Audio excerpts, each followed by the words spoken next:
Hi friends, అందరు ఎలా ఉన్నారు? నేనైతే చాలా బాగున్నానండి. అంతేకాదు, నేను ఈరోజు చర్చి నుంచి ఇంటికి రాగానే నా కొడుకు కాఫీతో ఎదురొచ్చి అమ్మ హ్యాపీ మదర్స్ డే అని చెప్పినాడు.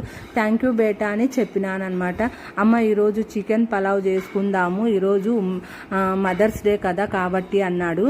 కాదురా, మదర్స్ డే అంటే ఈరోజు మదర్స్కి రెస్ట్ ఇవ్వాలా మీరు అని చెప్పినాను అనమాట. కాదంటమ్మా, ఈరోజు మదర్స్ డే అంటే అమ్మతో రకరకాల వంటలు చేసుకొని తినాలంట అని చెప్పినాడు. అంటే ఎవర్రా అంటే డాడీ అని చెప్పినాడు అనమాట. అవునా అనేసి సరే అని అన్నాను అనమాట. అమ్మ ఈరోజు పలావ్ చికెన్ బాగా సూపర్గా చేయమ్మా, బాగా తింటాను, అంతేకాదు మా ఫ్రెండ్స్ అందరినీ పిలుచుకొని వస్తాను ఈరోజు మదర్స్ డే కాబట్టి అని అన్నాడనమాట. ఒరే, వాళ్ళ మదర్స్తో వాళ్ళు ఉంటారు, నువ్వు నాతో ఉండురా అని చెప్పినానమాట. సరే అమ్మ, అట్లయితే తొందరగా పలావ్ చికెన్ చేసి అని చెప్పినాడు.